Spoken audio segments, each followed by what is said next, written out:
Members, let's resume our meeting. We now move on to agenda item 3, FCR 2021-54.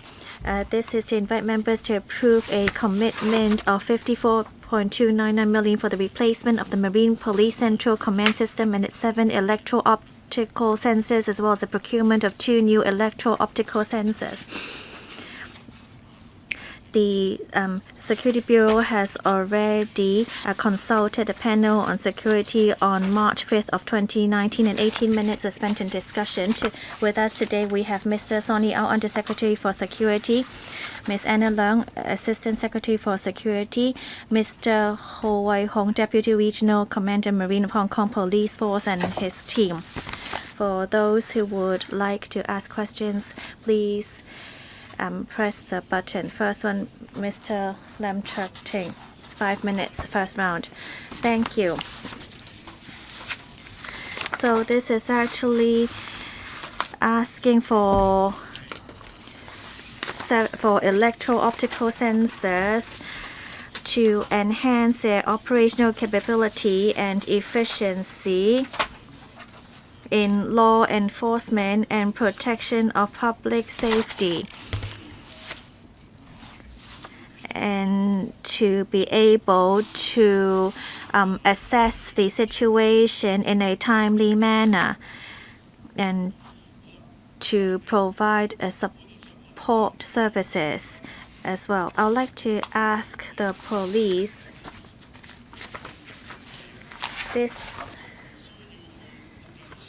EOS would need staff at your command system to assess the data received. So this is not an assessment made by AI. You will need somebody to be physically there to assess all the data received. Recently, a TV show showed the Yuen Long police officers patrolling the area, watching those white clothes men hitting other people without taking any action. So how can you guarantee to us that even with all this new equipment, you're really going to take action? Because you see that the police in Yuen Long will just pretend not to notice all that violence. How can you ensure that actually those people working at the center are normal and that they will take action? Mr. Au, well, I think the member referred to something very different. This is about the surveillance system put in place by the Marine Police for the whole system, apart from electro-optical sensors, or EOS. We also have systems to monitor vessels. We have, for example, the digital radar system used by the... Well, I'm not asking about technical details. I'm asking about the equipment, the technology used by the Marine Police, and at the end of the day, we need your staff to decide on deployment of manpower. On the 21st of July, we witnessed 13 plainclothes officers in Yuen Long seeing what happened but not taking action. 2 uniformed officers were in the control room of Yuen Long Station, witnessing how people got beaten up without action at all. Now, even with the new equipment approved, we need police officers to monitor the surveillance results. I don't have confidence in the police because police officers just stood by and watched people getting beaten up. You had zero planning and no action at all. So for so many hours, you didn't stop the bullies from beating people up, and that's why people have no confidence. And how dare you come forward with another funding proposal? Undersecretary, I want to emphasize again, this is a completely different system. This is about the surveillance system for the Marine Police. We use EOSs Well, but at the end of the day, we need police officers to man the equipment. How do you make sure that your police officers are of such quality to be able to make reasonable assessment on the surveillance results, instead of having plainclothes officers in Yunlong holding warrant cards and turning a blind eye to... Well, Mr. Lam, I don't know whether you will let us answer the question. I'm asking about the quality of your police officers. Of course, I'll let you answer the questions. We have several levels of protection. I'm trying to get to that, but you intercepted me. But my question is, at the end of the day, we need the police to make decisions. So rather than digressing, well, you've spoken for so long, but they don't have a chance to answer you. Undersecretary Mr. Au. There are 3 to 4 levels of security and alarm system before the EOS will be triggered. So in the end, you need a manual decision to be made. Have you considered whether the officer in command has normal conduct and intelligence? Mr. Au.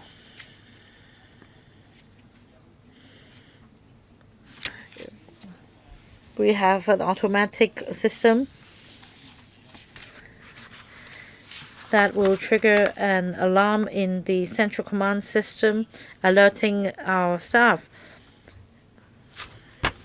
Mr. Au, you haven't finished, is that right? Please complete your answer as soon as possible. We still have many members waiting in line.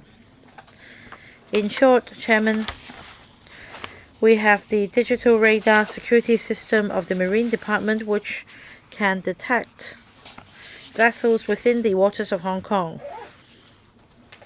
And there is also an automated identification system on board the vessels in line with international standards for automatic detection. We also have the EOS system, so we have different levels of surveillance. Next, Mr. Ray Chan, first round. Thank you, Chairman. Chairman, Mr. Lam Chuk-ting just now wasn't questioning the function of the electro-optical sensors. This system was only commissioned in 2010. Undersecretary, before the EOS system, can you explain how the operation worked? Because despite the EOS system, you need manpower to man the system. When, say, a foreign object is identified at sea by the system, what is the response? Do you just stand by? Or do you have manpower to follow up on the detection? Now, you can answer Mr. Lam's question later. I have a technical question. The EOS system is for detection, recognition, and identification of objects at sea. It was commissioned some 10 years ago. I'd like to know in detail the operation of the Marine Police. Under the current proposal, the 7 EOS service life is reaching its end, and therefore you need to replace the 7 of them together with 2 new EOSs. In terms of technology, are the new ones any different from the existing ones? Also in paragraph 5, I see that it is effective in safeguarding the Hong Kong SAR-sea boundary against illegal activities such as illegal immigration and smuggling, as well as establishing the potent defense system against the threat of maritime terrorism. And the CCS plays an instrumental role. So for immigration illegally and smuggling, I suppose the statistics kept are about these crimes. But I want to know whether the system also monitors vessels leaving Hong Kong boundary to public waters. And also about 79 smuggling cases detected, resulting in the arrest of 97 persons. Is it about contraband smuggling into Hong Kong or the other direction? Paragraph 7 states that 2 additional EOSs will be installed in Chin Pei Chui, in Yuen Long and Fan Lao. what is the purpose? Is it to enhance detection of vessels coming into Hong Kong or the other way around? Undersecretary, in 2010, before we put in place the EOS system, we have police launches carrying out enforcement action at sea. The police launches are equipped with radars to detect any illegal or smuggling activities at sea. The launches are deployed at different locations at sea, but with advances in technology, we'd like to improve efficiency because a large number of vessels will be required. In 2010, a review was conducted, and then we rolled out an alert system for the Marine Police. There are two levels. One is the Regional Command and Control Center, and there is also the EOS system. By introducing the EOS system, we were able to save 26 police launches and some 170 staff in our establishment. So we made progress in terms of saving resources. Because of the EOS being installed, we therefore turned to the central command system without the need for so many police launches. And these are placed at remote external locations, but the EOSs are towards the end of their service life. We'd like to replace 7 existing ones together with 2 new EOSs to enhance detection capability. In the past, there wasn't sufficient infrastructure to support the installation at these 2 locations. Now we have the right conditions. We hope to secure approval from LegCo.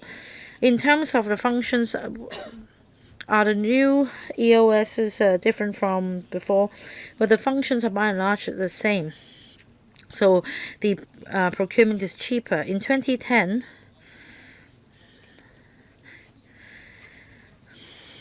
$85 million were spent on installing the 7 EOSs as capital expenditure. Now with 9 EOSs to be installed, we only need $54 million, down by 36%. As for the other question, I'll defer to my colleague. About detection of vessels in and out of Hong Kong, we monitor both directions. We monitor the pattern to see if there is any irregularity. Now, if through the radar we find suspicious objects entering the waters of Hong Kong, then we first check the EOS for details, and if there is a suspicion, we'll dispatch a police launch to carry out inspection at the location. About the direction of vessels for illegal immigration, we're talking about vessels coming in. For smuggling, we're talking about vessels leaving Hong Kong. Next, Dr. Cheng Shung Tai. We are discussing the funding application of $54 million for the replacement of the Marine Police Central Command systems in its 7 EOSs and the procurement of 2 new EOSs. On Wednesday, the U.S. government passed an act with a directive to cancel the special treatment for Hong Kong. There are also relevant policies that will be introduced in due course. In terms of state-of-the-art technology and the relevant products, there may be sanctions coming from the U.S. So about the CCS of Marine Police, the EOS, the relevant hardware and software, I'm not asking the administration to reveal the model or the brand, but at least you should be able to tell us that in terms of the hardware and software, including the long-range daylight camera, thermal imager, and also the pan-tilt platform for controlling the EOSs,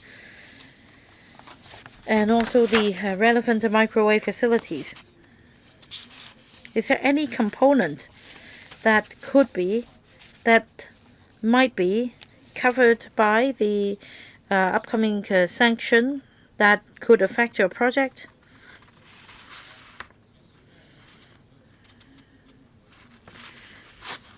First of all, the Hong Kong SAR government is deeply dissatisfied with any foreign government that tries to deploy political maneuvers to sanction Hong Kong. In relation to the hardware and equipment mentioned in the proposal, these are nothing new. These are in fact in existence in other governments and other countries. And with the approval of the FC, we will proceed to open tendering around the world, and we are confident that these equipment we need can be procured in the international market. Now, of course, if you have open tendering for new equipment, then you can just opt for anything made in China, and that's the end of the problem. My question is, you have existing equipment, and to be frank, they may be made in USA, and for example, the chips in your mainframe systems may be a state-of-the-art technology made in the USA. So you need to be prepared. Any response? The current system is quite dated and it's been used for some time, so we apply for it to be replaced. The system was commissioned 10 years ago. We'd like to procure the latest system available.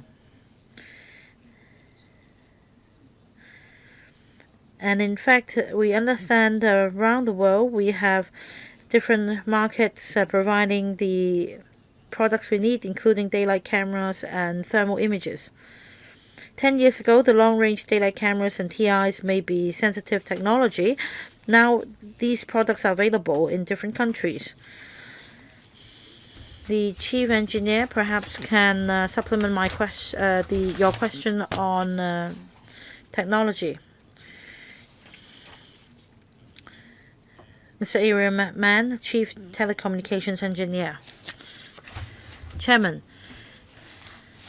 be it the technology 10 years ago or now, we've been using thermal images to detect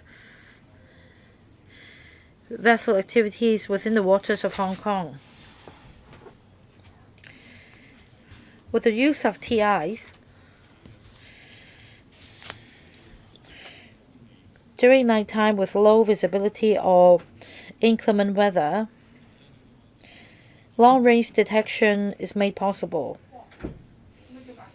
because TI absorbs thermal energy by way of infrared, and vessels at sea generate heat comparing to the surrounding objects, so that the marine police can monitor the image of the vessel in the command center. I think Dr. Chang's question is whether this technology will be subject to sanction. Well, let's put it this way. It's for your consideration. My question is whether it is high-end technology, whether it is a form of military technology that could be subject to sanction. I am sure you have information already. Now, the equipment itself may not be on the list of sanction, but the relevant data chip technology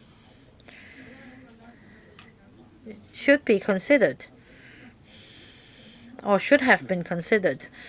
At the Finance Committee meeting, I'm asking you about the procurement of hardware and software, and I'm asking whether they will be subject to sanction. You don't have to answer me now. I don't suppose you have information. My point is you need to be prepared. This is Dr. Chang's comment.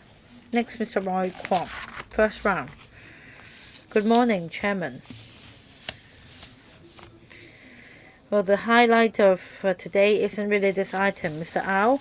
As we know, whether we're going to spend $1 trillion on Lantau Tomorrow Vision. Anyway, this is about the funding application of $54 million for the replacement of EOS in the Marine Police system. I think it's very expensive. I'd like to hear an explanation from Mr. Au. According to the paper, You're seeking a new commitment of $54 million for the electro-optical sensors. Perhaps you can explain to me.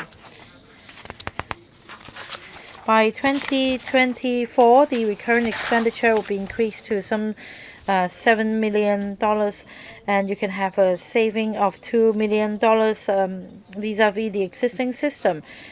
I think you need to explain to me what the money is about. It sounds really cost-effective, but you need to explain to me what is the use of current expenditure. Second, my comment is that $54 million is really expensive. Perhaps you can explain to me about the tendering procedure. Is it necessary? $54 million. I don't think the public understands what EOSs mean. You're going to replace 7 EOSs and buy 2 more, and dividing the total number, I think it's quite expensive. So, Undersecretary, please explain to us how you strike a balance, why you think it's value for money, and also recurrent expenditure. Undersecretary, I'll defer to Miriam Mann to answer his questions. For recurrent expenditure, it's for maintenance and repair.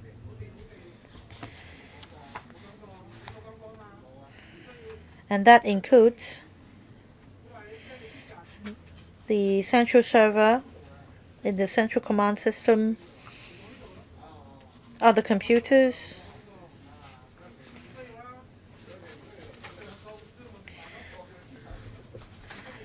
and also for the 7 EOS installed at the remote locations, long-range daylight cameras would also need to be installed, and microwave links.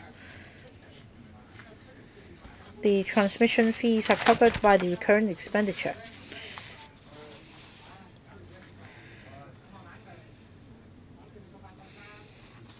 We also need to pay the rental fee for optic cables at 2 locations.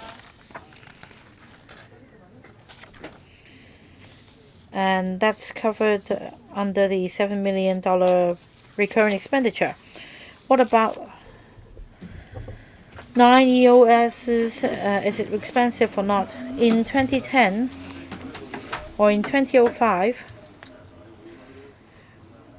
we applied with FC for funding approval. At that time,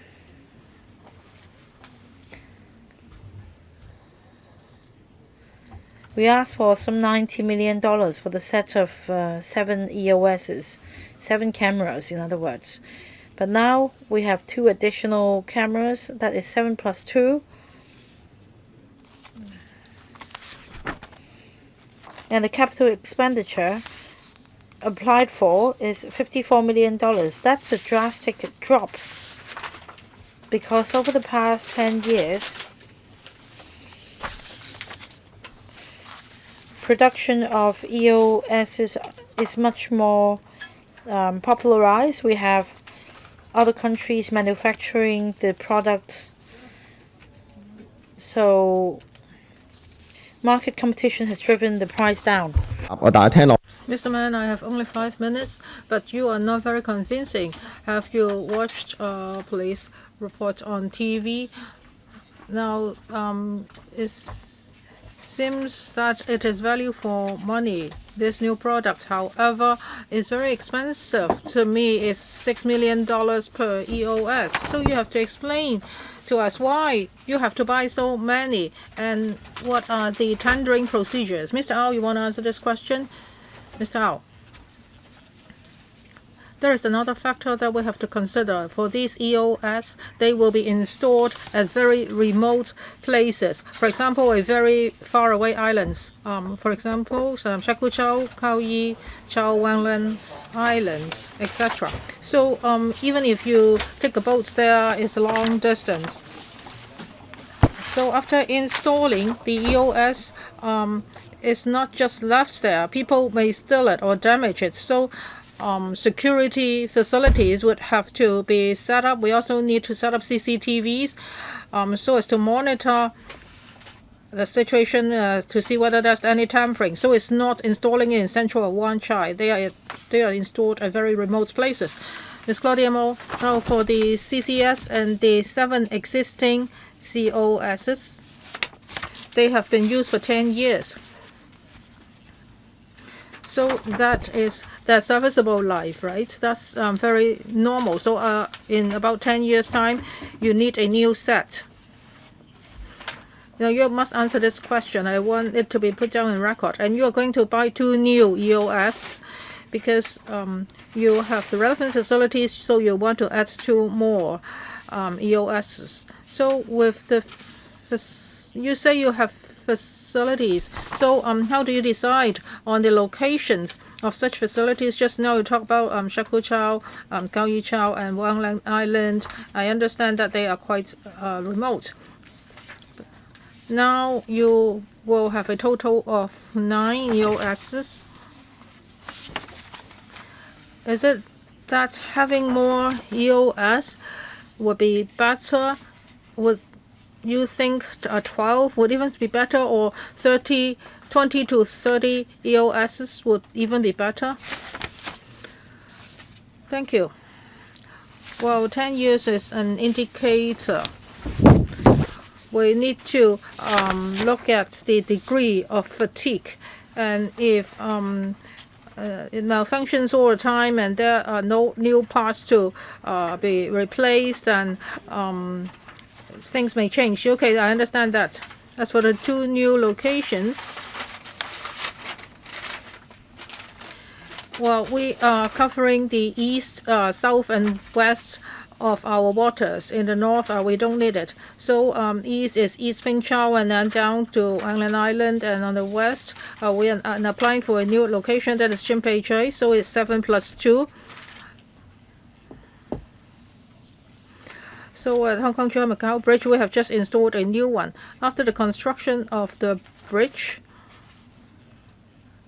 an old EOS nearby was affected, and its detection angle was impacted on. So for the Hong Kong Chua Macau Bridge, we had a new one, and it will be connected to this new system.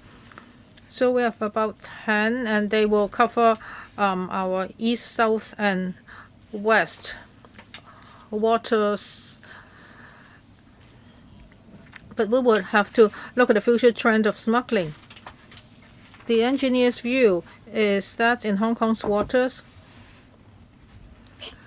if we have this system, then we can monitor illegal activities, and the marine police can help to support. So there's a total number of 10, right? Yes.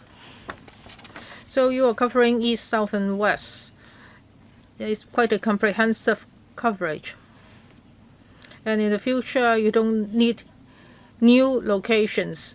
You need to replace old devices, but you do not need new locations, right? Well, things change all the time. I can't say that we definitely won't need new locations. Just now you mentioned Chin Pei Choi, and outside Chin Pei Choi, we've heard complaints a lot. It seems that mainland fishermen would go into the waters around Chin Pei Choi to fish illegally. Now there is already an EOS, but it seems that there are still a lot of illegal fishing activities. It is suspected that the fishermen come from the mainland. So can you do a better job? Yes, of course.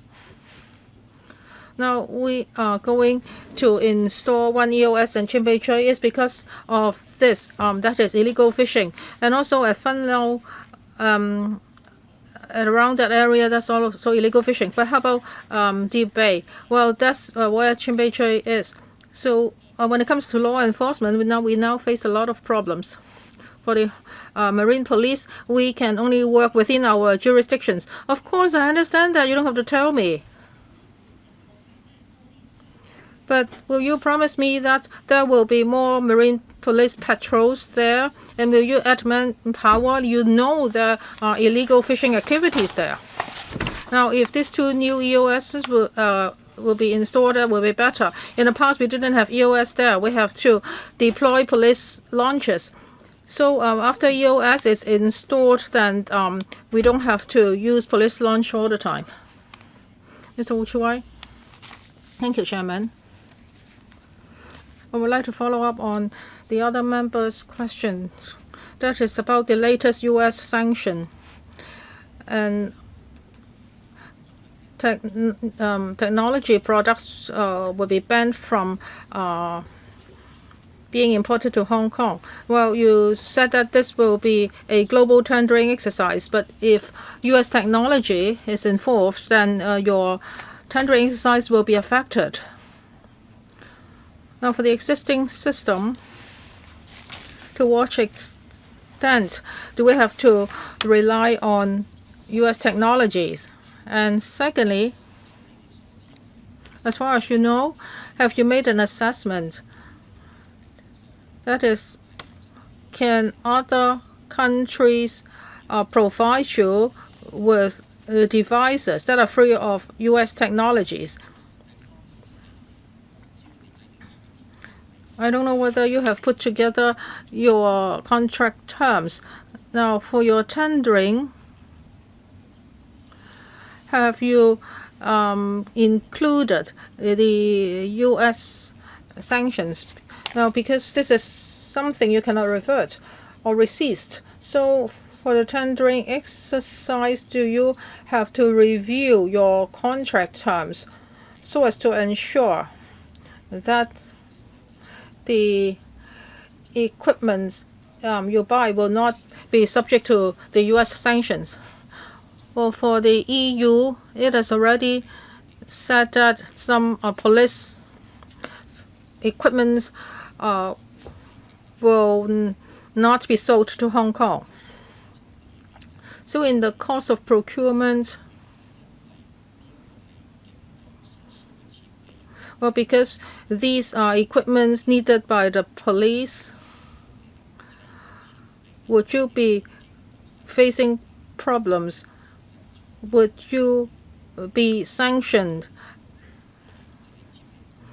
And as a result, there's a gap in your equipment supply. If this really happens, do you have backup plans? And what are these backup plans? Mr. Au. Thank you, Chairman. Well, when it comes to supply, the police are not worried about the supply of police equipment.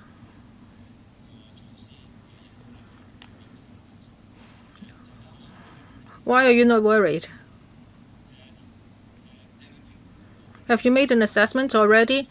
Have you verified that other supply chains are not affected by the sanctions? Chairman, well, we have constantly been doing assessments. Well, according to the present assessment, well, we have looked at the police equipment that have to be procured in the future, and it doesn't cause a concern. We haven't started the tendering exercise yet. We know that on the market, these equipments we need can be provided by Asian countries and the mainland, and the prices are even lower. 10 years ago, we spent $80 million on this, and now we are going to spend $54 million only. Maybe I didn't make myself clear. I'm talking about the sanction. It's not about which countries the equipments come from. It's about whether the equipment involves U.S. technologies. Have you assessed this already? Now you are going to buy your equipment from other countries, but this equipment contain a lot of technology. So are some of these U.S. technologies?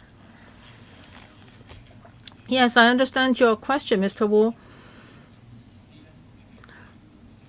Well, for the old system, no U.S. parts was involved. As for the future system, the equipments can be provided by the mainland and other European countries. Maybe Mr. Mann, the chief engineer, can answer your question.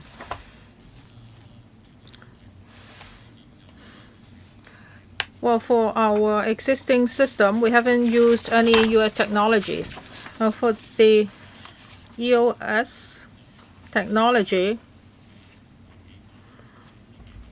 it's not an American technology. Well, Europe, the U.S., and Asian countries, as well as the mainland, they all have this technology. So how about the computer chips? Mr. Mann?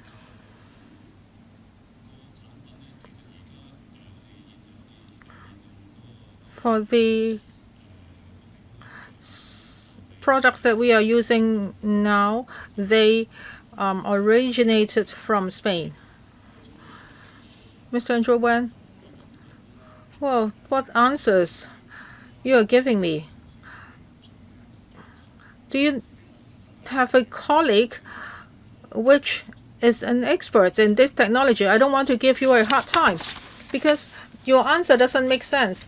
Of course, yeah, you bought the product from Spain, but do you know what the ban is about? U.S. chips and technologies cannot be used. Now, do you know that Huawei is now trying to stockpile Intel chips? Well, because it will be facing a freezing winter. And Samsung, as well as Hynix, say that they have also used U.S. patented technologies. So they are afraid that the sanction will affect them as well. The Americans may say that, well, you are using our patented technology to make products and sell these products to China, so you will be sanctioned as well. So just now the Undersecretary says that no, that's no U.S. technology. Is that just a guess? I thought you could have answered that question, but I think this is outrageous. Did you just make a wild guess? Because, well, the police and the security bureau have been so bold. That's why you just boldly answered me, and eventually you gave me that answer. It's produced in Spain. So I hope that later today you can provide me with the relevant information. You really have to check. Now, in the paper, you've already written it down. For EOS, you cannot buy it at W Street. You have you have consoles and you have central servers. So chips must be involved. How come you say no? Well, last time for the application for funding for the observatory, this also happened. They say that the product was not produced in the U.S. Well, if you tell me that for this system, the chip is developed and produced in China, then that's another story. We have to issue a tendering document and we will have a global tendering exercise. So who will get the tender? We do not know. Well, just now you said that there will definitely be no impact. So you can foretell what will happen in the future. How do you know who can eventually win the bid? Well, if you eventually award your tender to a certain company, how can you make sure that the products do not involve U.S. technology? You are saying that you will not be affected. Well, do you know who leads the chip technology in the world? Now, Huawei knows that this is a very serious problem. The sanction net is getting tighter and tighter. So I hope that you can give me more information today, and when we vote later, we will know what we are doing. Mr. Au. Thank you, Mr. Wen, Mr. Wu. Thank you for your heads up. Yes, we have noticed this. We haven't started the tendering exercise, but we have collected information from the market. We are confident that there will be suppliers who will be able to provide the products to us. Mr. Mann, engineer?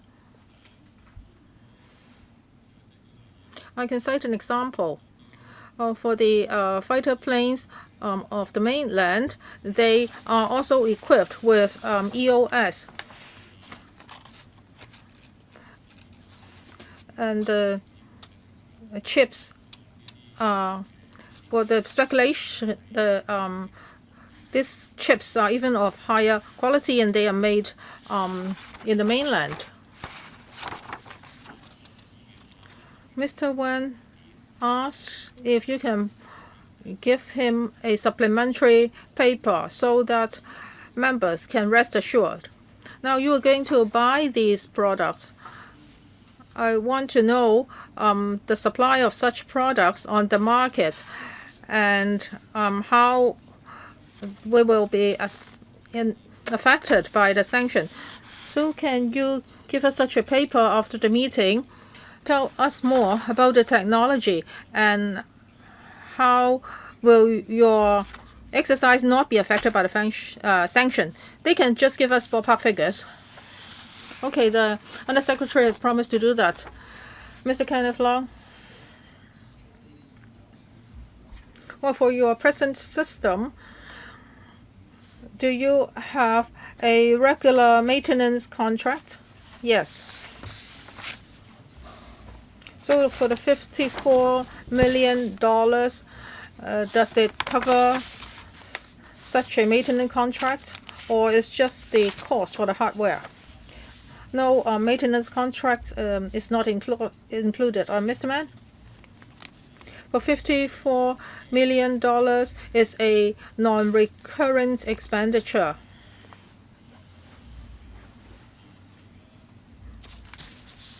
It will be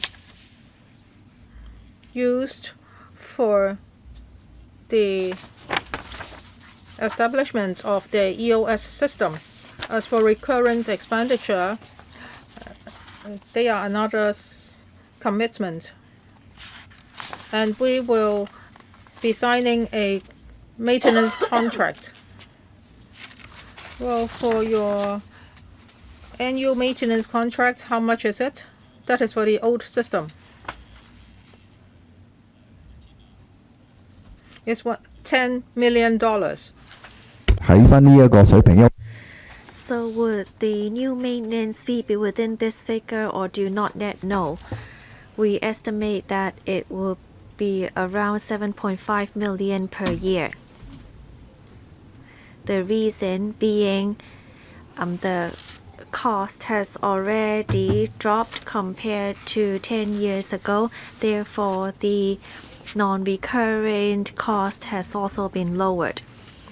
I would like to remind the administration or the procurement department that when you are purchasing devices such as these, the focus should be on the technology and not on the cost. You don't necessarily have to choose the cheapest one. It might just be of lower quality.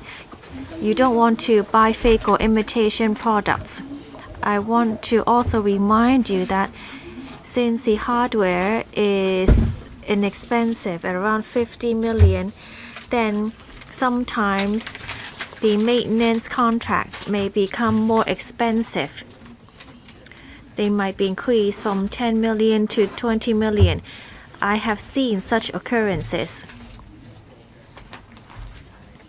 First of all, you cannot only use cost as your only considering priority, and you should focus on technology. Also, this system is for 10 years. You also need to consider whether the supplier company will still be in operation a decade from now on. What is the reputation of the company? Would they still be in operation in 10 years? Have you considered all these aspects? Mr. Au. Yes, we are inviting tender, and Mr. Leung, I'm sure, is very familiar with the process. Thank you for your comments. After inviting tender, we are going to send it back to the Central Procurement for consideration.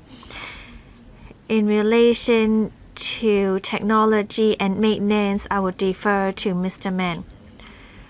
Is there actually a threshold in the tendering exercise? Of course, you cannot just invite everyone to bid for the tender. Is there actually a threshold? Mr. Mann, we do not set a threshold for the tender,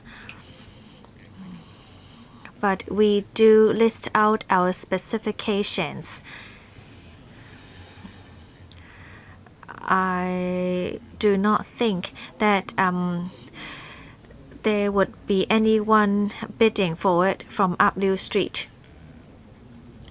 I'm just asking whether you're going to put all these strict specifications down in your tender. Yes, we do have a scoring system in our tender.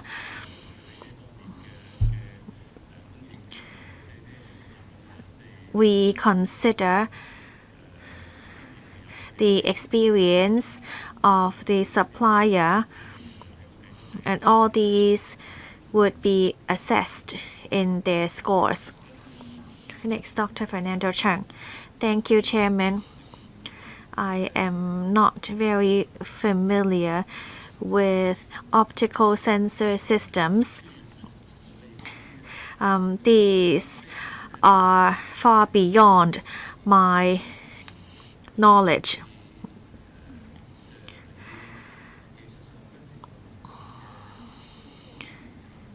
But we see recently that the U.S. has sanctioned highly sensitive technology to Hong Kong, and I was worried about whether the EOS will fall under the scope.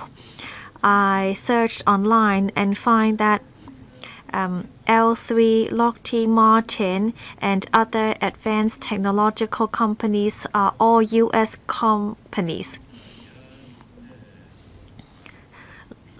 Lockheed Martin has already been identified by the mainland as sanctioning its products as well.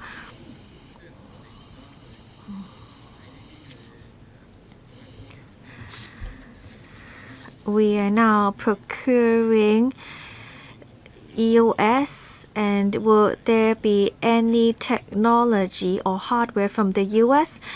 I think that there is a high chance that the technology comes from the US, because a lot of this technology comes from military. It might be linked up with satellite systems for military monitoring. And to monitor smuggling, as put out on paper. There's also monitoring that can be done in aerial view. Well, I'm sure our system is not like this. However, I would like the administration to make it clear. I understand that you have already sought a supplier. Suppliers providing such systems may actually be in violation of Trump's administration directive. Are you 100% sure that such products will not be in breach of the U.S. President directive,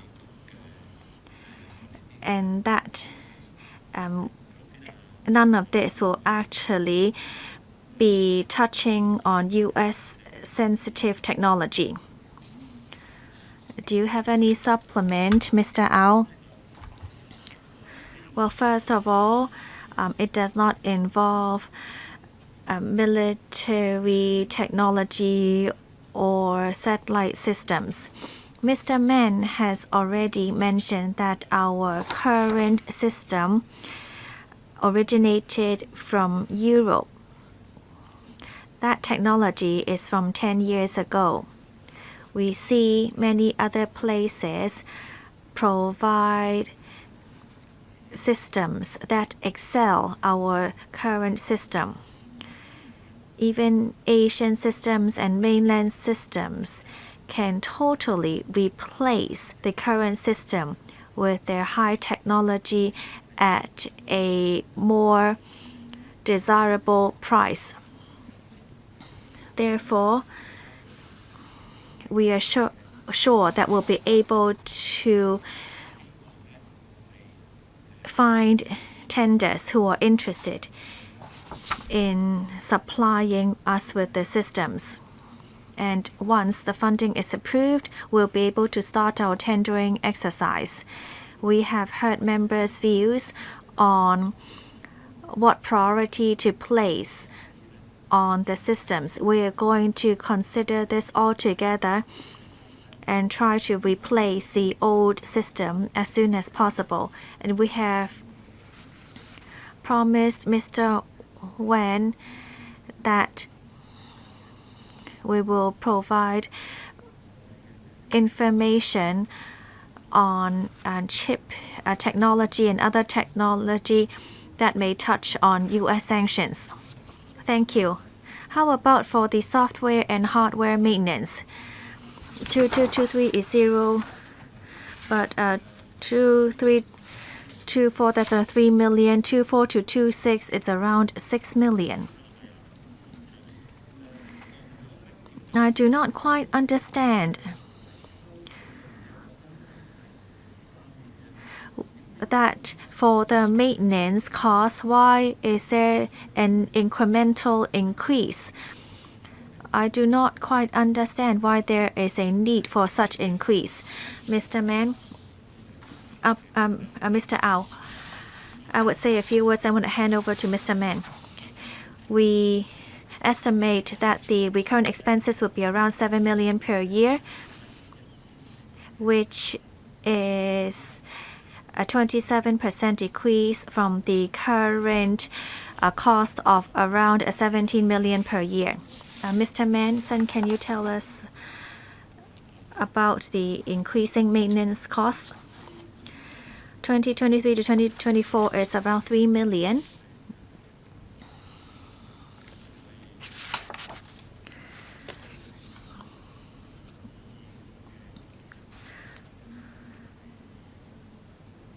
We believe this new system will be commissioned in 2022.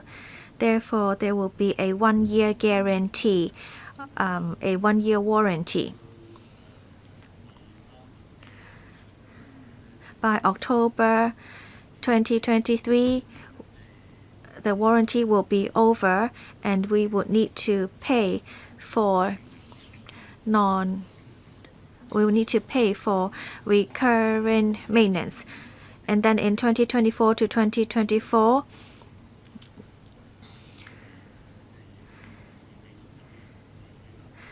we will need to pay for the whole financial year, so that's 6.6 million.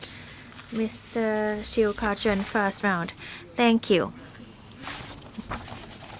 In paragraph 5 of the paper, it is stated clearly that the CCS plays an instrumental role in effectively safeguarding the Hong Kong SARC boundary against illegal activities such as illegal immigration and smuggling, as well as establishing a potent defense system against the threat of maritime terrorism.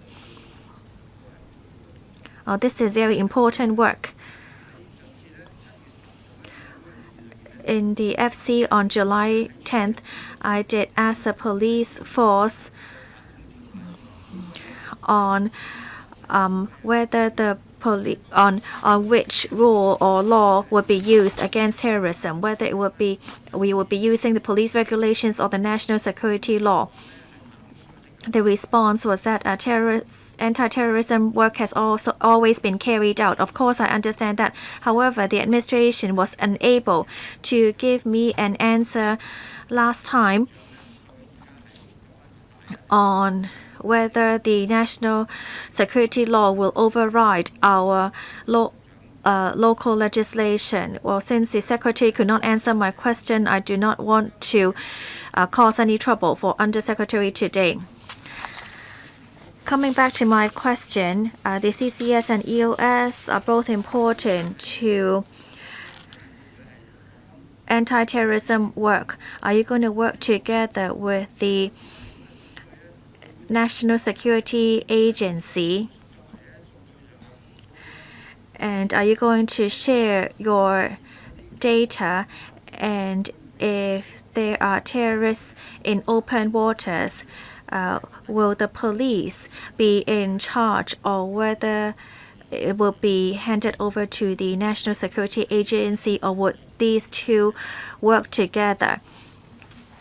Thank you. Well, let me tell you about our principles, and then Mr. Ho can give you more details on execution in face of terrorism. The disciplined forces have the responsibility to handle all these matters. Any illegal activities should be investigated and the persons involved arrested. At present, the police mainly collects evidence and handles investigation when there, and to monitor whether there are any illegal activities at sea, whether there are any kidnappers, and any ransom of commercial vessels. This has always been the work of the Marine Police.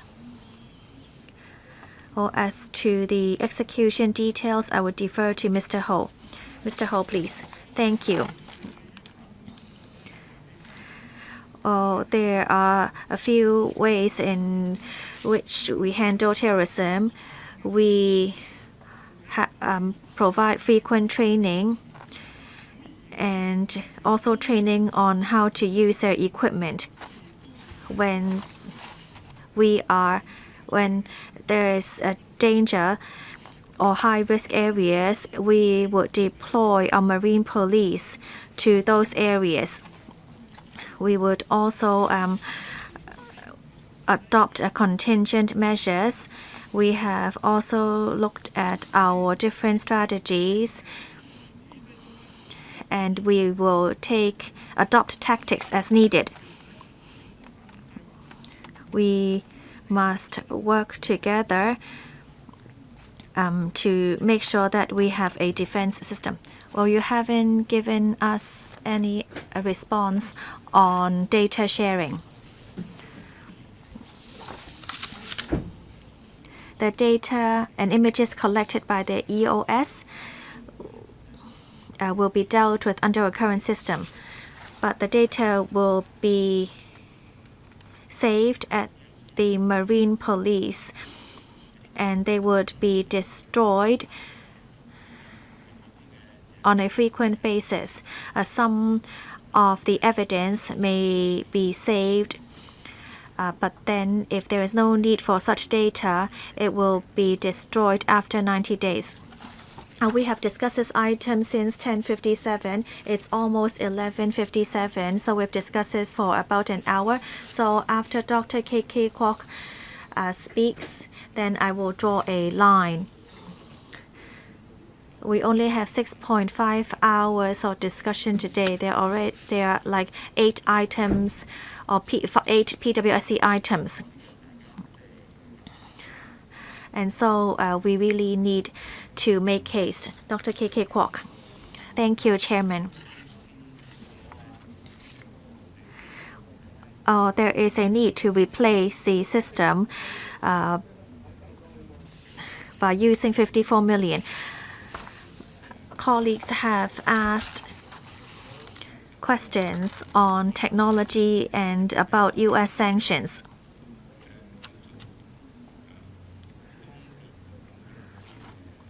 I have looked at the EOS systems, the top ranking, Lockheed Martin, Control, DRS, General Dynamic, Harris, Israel.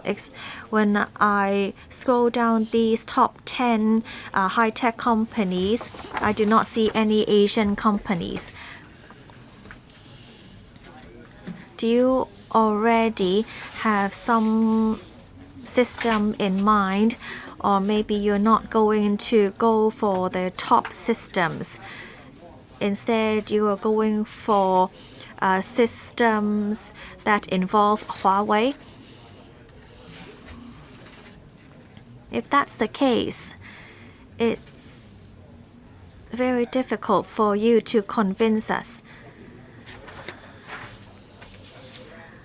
Huawei and other mainland monitoring systems are already part of U.S. sanctions that the chip technology will not be used.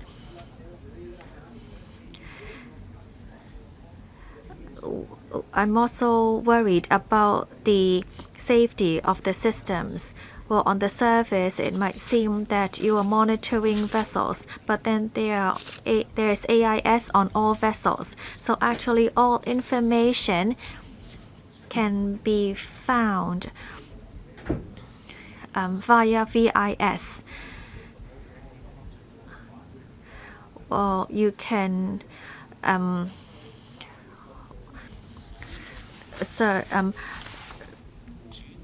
find all the information and all the surveillance data can be shared to mainland systems via AIS. This is very worrying. It means that we are allowing you to use this money to take anti-terrorist attacks on the surface, yet actually you are sharing information with the mainland. Under Secretary,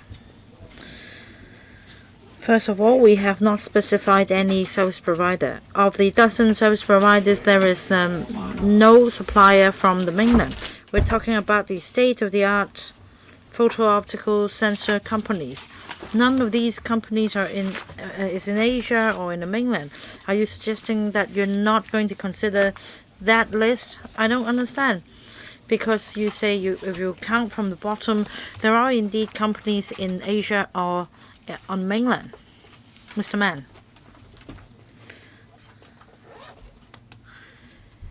Dr. Kwok mentioned a number of companies that manufacture chips. These chips are used for national defense most of the time, whereas the chips we use or the EOS we use are for civilian use. We do not require that high level of technology. For that level of technology, definitely, these countries will not be supplying the technology to us. But we don't need that level of technology either. So, Mr. Mann, because it's not clearly spelled out here. say if you want to procure a lesser standard of product, I am worried because it seems that price is your major consideration.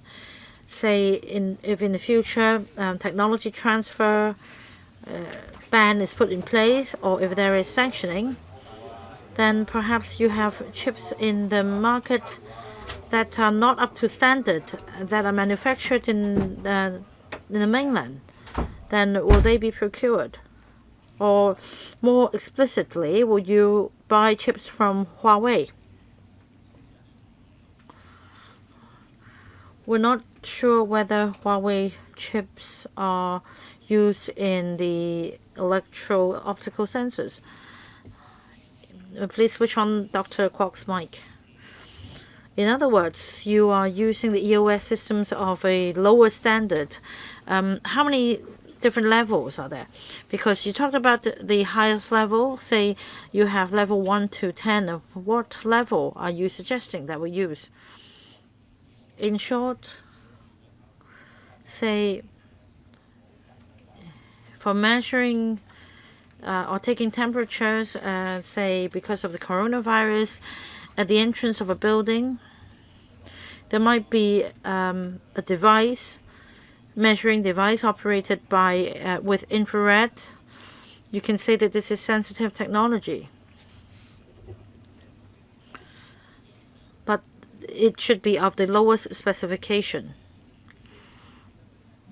For our system,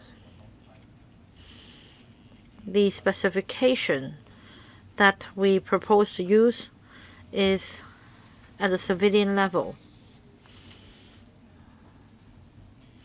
It is not as refined as the technology used in the fighter jet. After Dr. Kwok has spoken, I'm going to draw a line.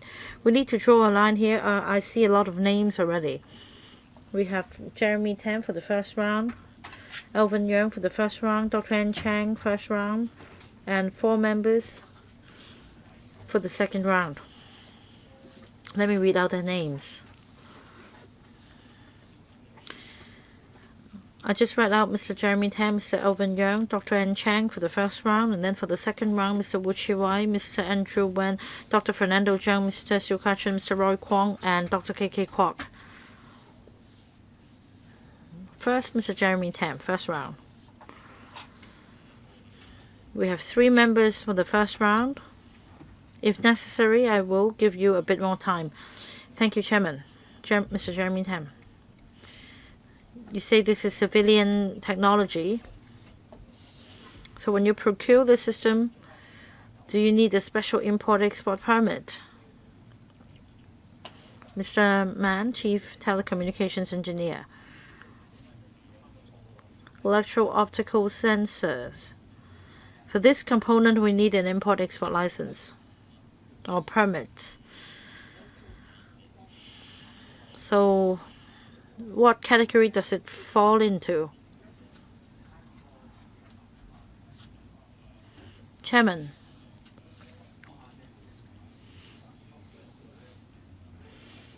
If import-export license is required for the EOS, it will be in a category of sensitive equipment.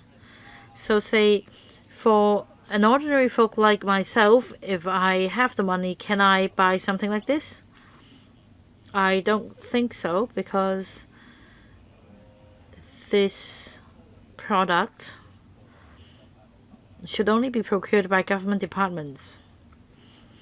All right, understood, because you said this for civilian use. In other words, not so civilian at all. An average Joe cannot procure it, for example.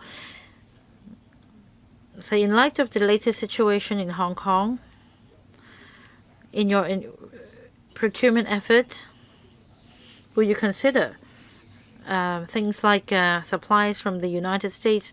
I mean, we don't have the crystal ball, but will you envisage export bans from other countries apart from the U.S.? Let's just take the U.S. as an example. After the latest order, do you think this kind of instrument can be exported to Hong Kong? Mr. Mann. We have an open tendering process. There is no restriction on any jurisdiction or country. No, Mr. Mann, you haven't answered my question.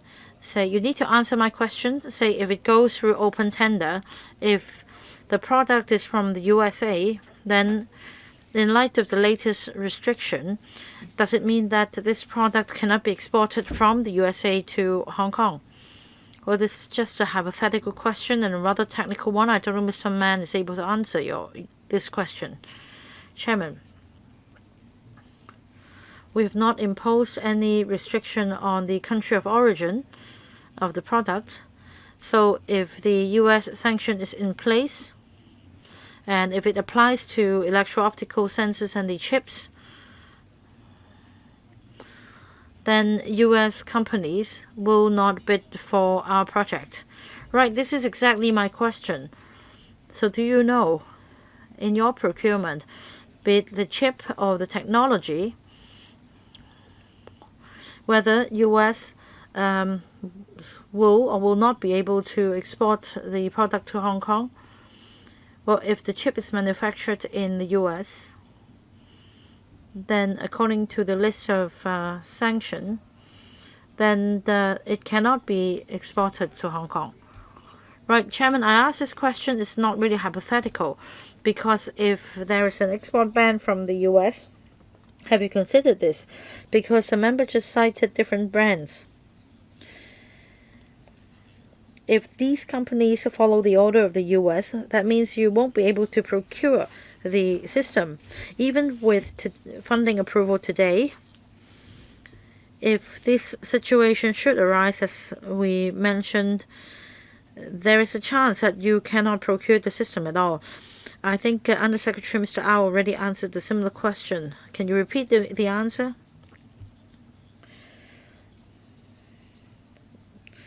Mr. Mann and his team reviewed in his planning the necessary equipment and instruments available in the global market. As they conduct the research, they're confident that even with US sanction in place, and perhaps sanctioning from other countries, we will still be able to procure the system. US and Europe aside, can you name other countries? Say, on the mainland, we have a rather advanced system. For our current system, especially for the long-range daylight cameras of the EOS and the TIs, these are used by Europe at the moment, but on the mainland, they have a set of products that are more advanced than what we use now, with a longer range and clearer pictures and cheaper price. So Mr. Mann's team is confident that they'll be able to procure through open tender the system. And there are also other Asian countries available, because like Mr. Mann explained, this is civilian technology, not military technology. Subject to certain restrictions by the governments. Therefore, an export license will be required. It is, however, not state-of-the-art technology. Anything to supplement, Mr. Mann? Nothing from me. Next, Mr. Alvin Yeung. First round. Thank you, Chairman. I'd like to follow up on what Undersecretary Mr. Au said. According to the information at hand, the government believes that the mainland system is very advanced. It's more advanced than the systems adopted by Western countries. But, Undersecretary, do you have any knowledge whether the mainland system includes any components that may be subject to sanction in the future? After you procure the system, they may be upgraded, and I think it's very important because software is involved. So if there is a need to replace or upgrade the system, will it be subject to any change because of changes in the international landscape, and also whether it will lead to a waste? Thank you. Mr. Mann can answer the question. Chairman.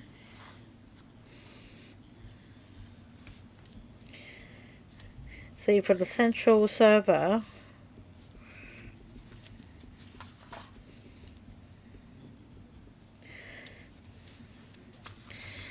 they use high-end computers that are used in other companies, and I'm confident that these products can be procured from other countries.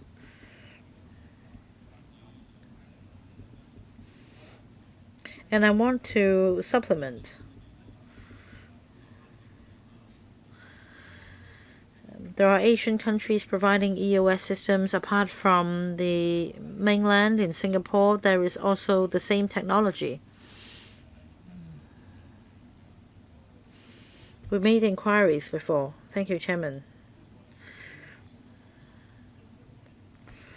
Now, according to what Mr. Mann said, this technology is available on the mainland as well as in Singapore. When it comes to technology,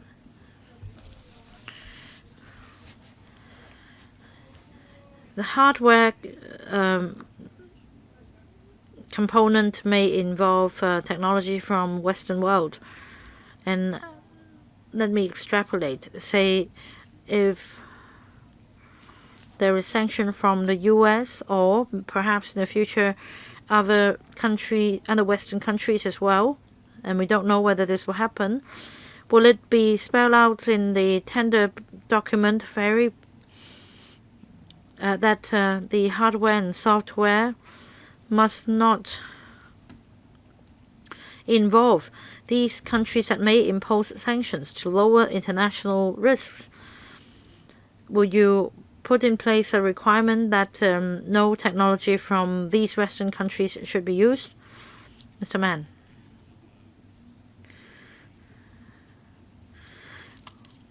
We'll consider members' views. I will also seek legal advice from the Department of Justice on the relevant clauses. The reason is this, Chairman. My understanding of the chief telecommunications engineer's answer is that in his position he must give such an answer. But if the technology itself doesn't involve the Western countries mentioned, then does it mean that it cannot be implemented at all? You mentioned the similar technology available on the mainland and in Singapore. Have you investigated whether the technology involves the hardware provided in Western countries? Say if you impose this clause in the tender document, you will receive no bid. Could it happen? Let me try to answer Mr. Young's question.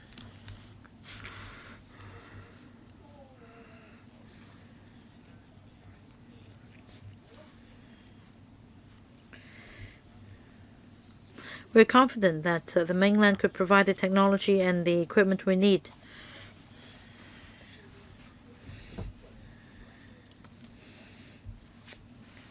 As for whether the technology or the equipment provided by the mainland would include technology from those countries, I would say that on the mainland, technology advances really rapidly.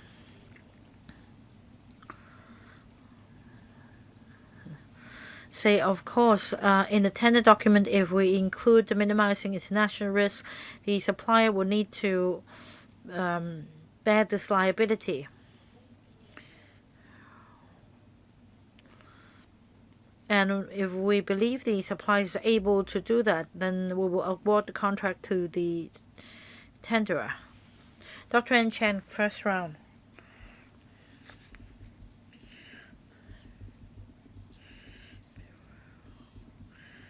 Chairman, Well, just now the opposition camp mentioned something about the US and the suppliers. I think this is common knowledge. Electro-optical sensors are available in different markets around the world. We all know that Germany is one of the first manufacturers of EOS. I don't remember the name. Is it Beaufort? Early in the 1950s, Germany manufactured the first set, and in Switzerland, Italy, etc., we also have manufacturers. I mean, the majority of products comes from Germany. In fact, in Korea and even in India, the product is available. So if some countries are reluctant to sell us their products, then so be it. We shouldn't procure from them anyway. Now, some members mentioned liability if we procure products from these countries. As I understand, altogether you are going to procure 9 EOS, and we all support you. Like Mr. Andrew Wen said just now, you need to be professional.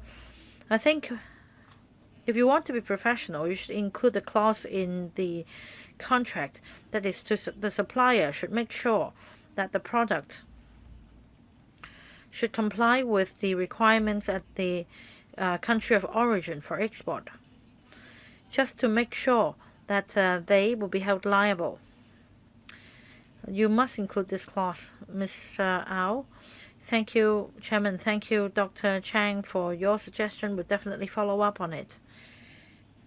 In preparing the tender brief, we include a lot of clauses setting out our detailed requirements, the legal liabilities to be borne by suppliers, the obligations, so on and so forth. I think Mr. Mann can supplement details on the tender document. Mr. Mann.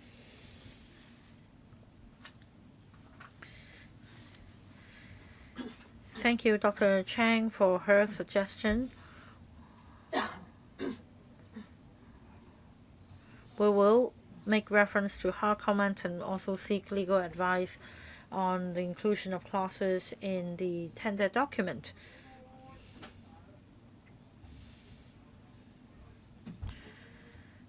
After procuring the system, is it possible that we will face obstacles in future upgrading, etc.? Let me say this. The current system was commissioned in 2010. As of today, we have not upgraded the hardware or software of the system. Of course, regular maintenance and repair aside, as this is an ongoing exercise, but we do not have the need to upgrade the system. Thank you. Mr. Au, Chairman, I would like to supplement and would like to thank Dr. An Zhang for her support. Now, for the whole system, in 2005, the Marine Police conducted a large-scale review. And the review has reduced our cost a lot. We have cut 20 launches, and we have been using more technology. So after the review, we spent $85 million on this system. We had 7 EOS. And this time around, we are coming to the Finance Committee to report to you that we have to replace this old EOS, and we have to add 2 more so that the coverage is wider. And now we are spending $54 million, which is 30% less than what we spent last time. For this $54 million, we will be procuring a technology that is better than the one 10 years ago. For this EOS, for its capability, distance, coverage, they are all better than the old one. So it has huge advantages, and we are sure that we will be able to procure them. Mr. Wu, 4 minutes.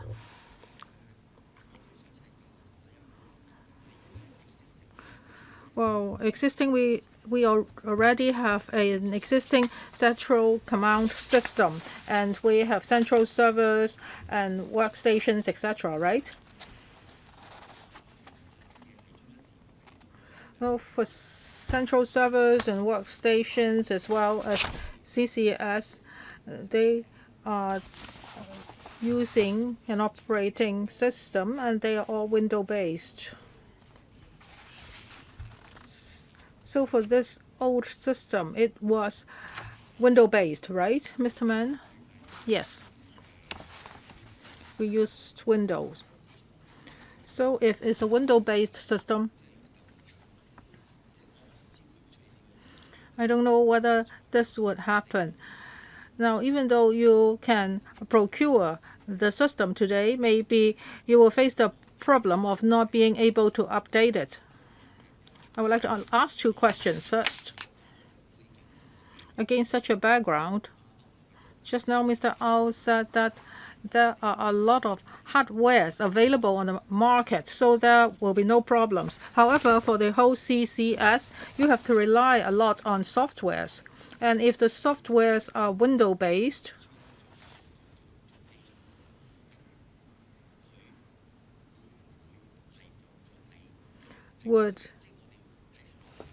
when you consider the project, would you be choosing a system that is not window-based, for example, Linux-based? If it is a Linux-based system, would you have to redesign the system softwares? Because originally the whole system was window-based. If it's going to be changed to Linux-based, would the structure be very different? Now, if you don't consider this,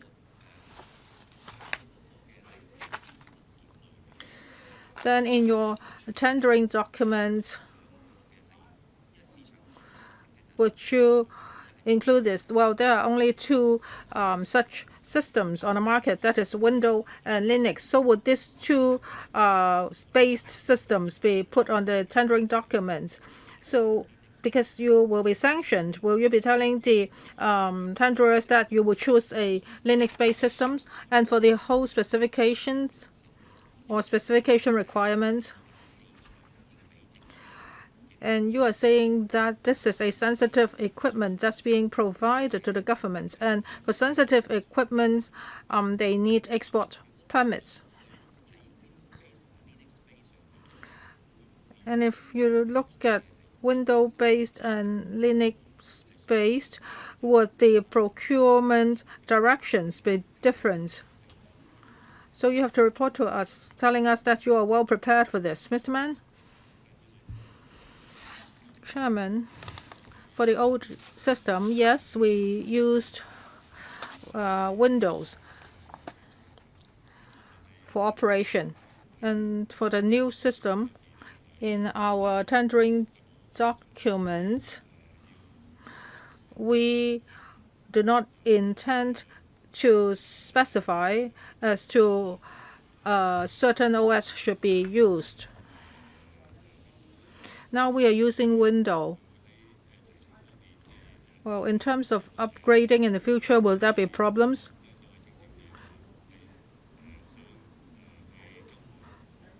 Well, for this project, we are exactly replacing this system. Other than buying EOS, the central servers and other parts and components will also be replaced. Well, Chairman, this is a technical question. For the whole government, it has been using Windows operating systems. And if you want to avoid sanctions,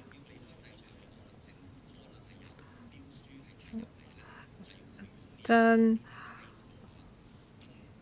in the future tendering documents, if they propose using Linux systems, then would there be a problem of incompatibility?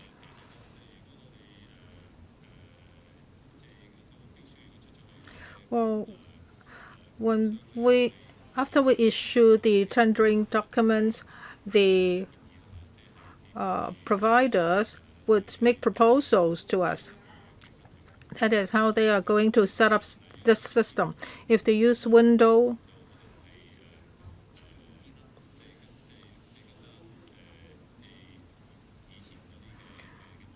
then we can continue to use the old model. If they use Linux,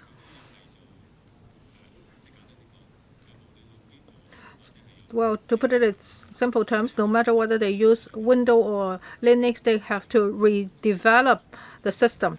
I'm talking about compatibility. That is, this system is totally independent. It doesn't have to be compatible with other systems. This system is a closed system. It's not connected to other systems. Mr. Andrew Wen, 4 minutes. I would like to thank An Zheng. She quoted my name, and at the end of the term, she eventually remembers my name because my name resembles her brother's name. Well, Chairman, I haven't thought that you would draw a line so early. I've asked them to provide a paper to me in the afternoon. I need the paper to make a decision for voting. Mr. Au, earlier on there was a review, and that's why you've installed this EOS, and they are very effective, and you can reduce the your relevant manpower. And now you are increasing the number of EOS from 7 to 9. Will you further cut your manpower, Mr. Au? Now we have 7 EOS, and Mr. Wen knows about that. And we have added 1. That is when the Hong Kong Macau bridge was built. It blocked some of the signals of another EOS. Well, I'm talking about manpower. Now there will be even more cost efficiency. So will you further reduce manpower? We are adding 2 EOS. One is the Pt2, the other is in Fan Lao. That's set out in the paper. There are illegal fishing and smuggling activities there, so it's good to add these 2 EOS. He's not answering my question. Mr. Au, Mr. Wen asked if manpower will be compressed. Well, I'm going to answer that. No. Well, for the extra manpower, they will be used for anti-smuggling activities and extra patrolling. Yes, you can just answer me in a simple way. I hope that time won't be wasted like this. Well, we are going to adjourn the meeting soon, so you can ask other questions in the afternoon. I want to ask a simple question now.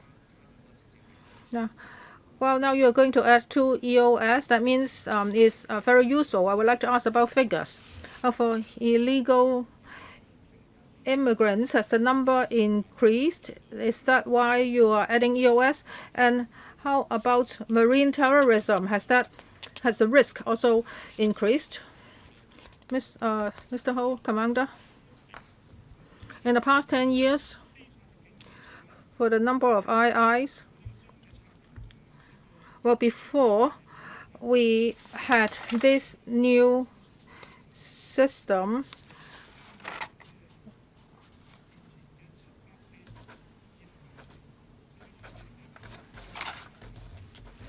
the number of IIs decreased from 746 in 2006 to 182 in 2019. So it's not that the problem is getting more serious, so that's why you are strengthening the system. Well, so does it mean that with the additional EOS, there will only be a dozen IIs? I just want to know whether it's really cost efficient. It seems that it's quite efficient. So how about terrorism or terrorist attacks? Mr. Ho? Well, touch wood, as the British say, up to now, we haven't encountered any marine terrorist attacks or terrorist attacks at sea. Now, for the marine region, we have also stepped up our anti-terrorism efforts.